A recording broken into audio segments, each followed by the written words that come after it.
сіздермен бірге адамзат тарихының ең күңгірт, ең қорқынышты беттерін ашамыз. Тарих бойында билік, тәртіп пен әділеттілік деген ұғымдар әртүрлі түсіндіріліп, кейде адам сенгісіз қатыгездікке ұласқан. Көз алмастыру, тіс алмастыру қағидасынан бастап, қоғамды үрейде ұстау үшін ойлап табылған жазаларға дейін адамның адамға жасаған зұлымдығының шегі болмаған. Адамзат тарихында адам сенгісіз жауыз жазалар қолданылған. Бұл жазалардың мақсаты тек қылмыскерді жазалау ғана емес, сонымен қатар халыққа сабақ беру, оларды қорқыту арқылы бағындыру болды. Бұл әдістердің әрқайсысы адам қиялының ең қараңғы түкпірлерінен шыққандай. Олардың артында тұрған идеология, мәдениет және сол заманның әлеуметтік нормалары бүгінгі біз үшін түсініксіз, тіпті жиіркенішті болып көрінуі мүмкін. Алайда, осы тарихи шындықты білу арқылы, біз қазіргі гуманистік құндылықтардың қаншалықты маңызды екенін тереңірек түсінеміз. Бұл жазалар адамның физикалық азабын ғана емес, оның рухын да сындыруға бағытталған. Әрбір айқай, әрбір тамшы жас, әрбір үзілген дем, сол дәуірдің қатыгездігінің куәсі. Сондықтан, бүгін біз ең қорқынышты 5 жазаны қарастырамыз. Бұл саяхат жүрегі әлсіздерге арналмаған. Бірақ тарихтың осы айшы сабақтарын ұмытпау біздің борышымыз. Бұл жай ғана қорқынышты оқиғалар тізбегі емес. Бұл адамзаттың қателіктерінен сабақ алуға, мейірімділік пен адамгершіліктің қадірін білуге шақыратын ескерту. Ендеше, дайын болсаңыздар, біз бастаймыз. Тарихтың тереңіне бойлап, адам жанының шыдас бермес азабын сезінуге тырысайық.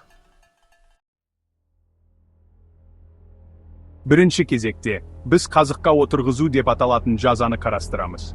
Бұл жазаның атауының өзі денені тітіркендіреді. Бұл әдіс әсіресе 15 ғасырда Валахия князі Влад Цепеш, яғни Дракуламен тығыз байланысты. Ол бұл жазаны жаулары мен сатқындарға қарсы үрей тудыру үшін кеңінен қолданған. Бұл жазаның мәні адамды үшкір қазыққа тірідей отырғызу. Қазықтың ұшы өткір болмай, доғалдау етіп жасалған, себебі бұл ішкі ағзаларды бірден зақымдап, тез өлімге әкелмеуі керек еді. Азапты барынша созу осы жазаның негізгі мақсаты болды. Адам өз салмағымен баяу төмен сырғып, қазық оның денесін тесіп өтіп, бірнеше күнге созылатын жан түршігерлік азапқа душар еткен. Бұл көріністі елестетудің өзі қиын. Жазаланушының айқайы мен азабы басқаларға сабақ болуы тиіс еді.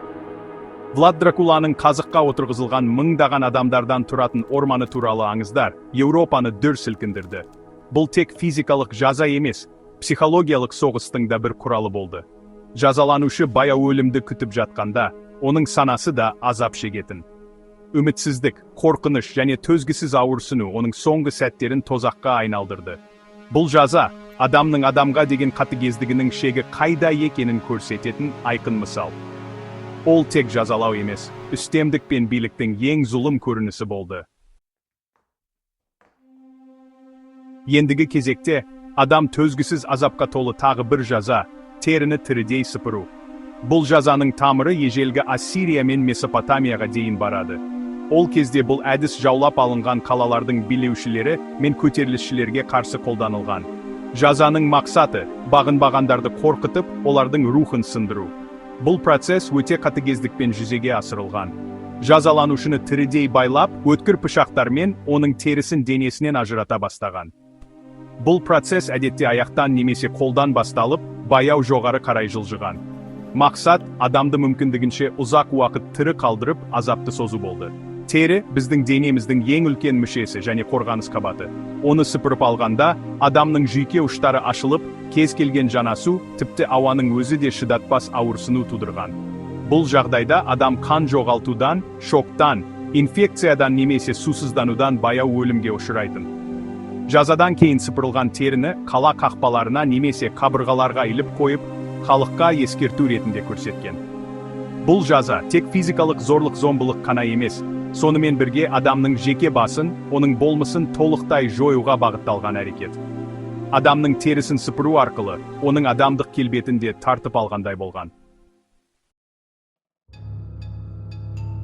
Енді біз орта ғасырлардағы Еуропада кең таралған ең қорқынышты жазалардың бірі, дөңгелекпен сындыруға тоқталамыз.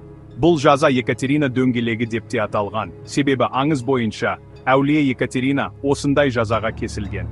Бұл әдістің негізгі мақсаты қылмыскердің денесін біртіндеп, баяу бөлшектеу арқылы оған максималды азап келтіру еді. Иә, жазаланушыны үлкен ағаш дөңгелекке немесе арнайы крестке керіп байлаған. Содан кейін жазалаушы темір таяқпен немесе балғамен оның аяқ қолдарының сүйектерін бірінен соң бірін сындыра бастаған. Сүйектердің сынуына ыңғайлы болу үшін кейде буындардың астына ағаш кесінділерін қойған. Бұл процесс сағаттарға, тіпті күндерге созылуы мүмкін еді. Жазалаушының шеберлігі адамды бірден өлтіріп алмауда жатты. Барлық негізгі сүйектер сындырылғаннан кейін, жансыз, бірақ әлі тірі денені дөңгелектің шабақтарына өріп, оны биік бағанға іліп қойған. Осылайша, құстардың жемтігіне айналған адам баяу ажал құшқан.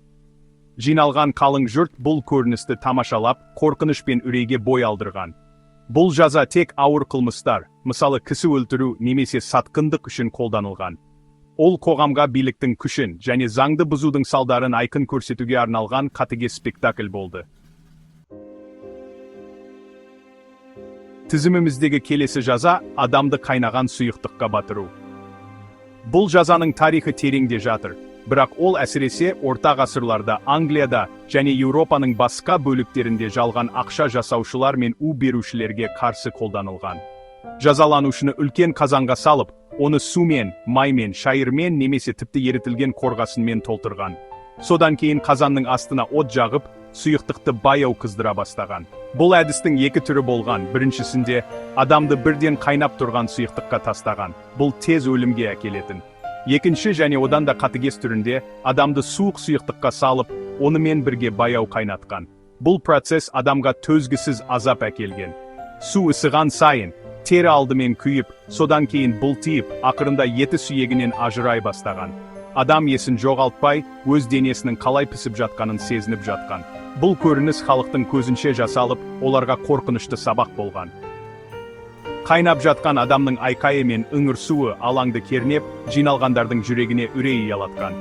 Бұл жазаның мақсаты тек жазалау емес. Сонымен қатар қылмыстың өзін жиіркенішті етіп көрсету. Адамды тамақ сияқты қайнату арқылы, оның адамдық қасиетін толығымен жоққа шығарған. Біздің тізімдегі соңғы жаза таспен ұрып өлтіру немесе лапидация. Бұл ежелгі заманнан бері келе жатқан өкінішке орай, әлемнің кейбір бөліктерінде әлі де кездесетін жаза түрі. Бұл жазаның ерекшелігі, оны бір ғана жазалаушы емес, бүкіл қауым, жиналған жұрт жүзеге асырады. Ол көбінесе зинақорлық, діннен безгендік сияқты қоғамдық моральға қарсы жасалған қылмыстар үшін қолданылған.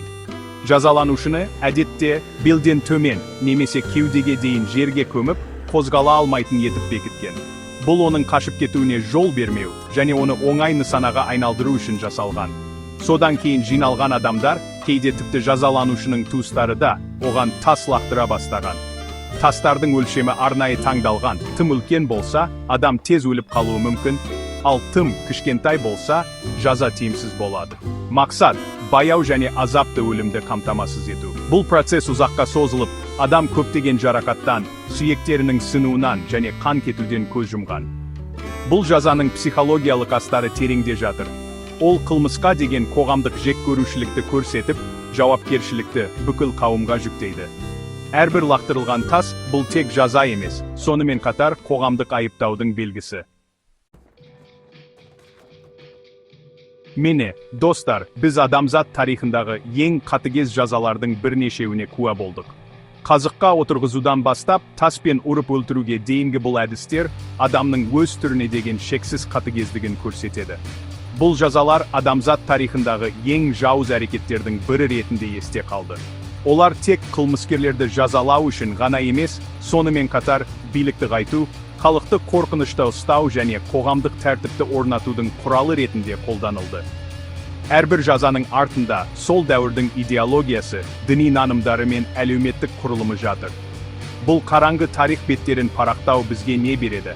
Ең алдымен, бұл бізге бүгінгі қоғамның жетістіктерін бағалауға мүмкіндік береді. Адам құқықтары, заң үстемдігі, гуманизм сияқты ұғымдардың қаншалықты маңызды екенін түсінеміз. Біздің ата-бабаларымыз бастан кешкен бұл сұмдықтар біз үшін ащы сабақ. Тарихтың бұл қателіктерін ұмытпау арқылы ғана біз олардың қайталануына жол бермейміз. Адам өмірінің құндылығын, мейірімділік пен кешірімнің маңызын ұғынамыз. Сондықтан, Өткеннің қатыгездігін еске ала отырып, біз болашаққа үмітпен қарауымыз керек. Бүгінгі таңда мұндай қатыгездікке жол жоқ. Біздің міндетіміз әділетті, мейірімді және адамгершілігі мол қоғам құру. Тарихтың бұл қара беттері бізге әрқашан ескерту болып қала бермек. Бүгінгі шығарылым сіздерге ой салды деп үміттенемін.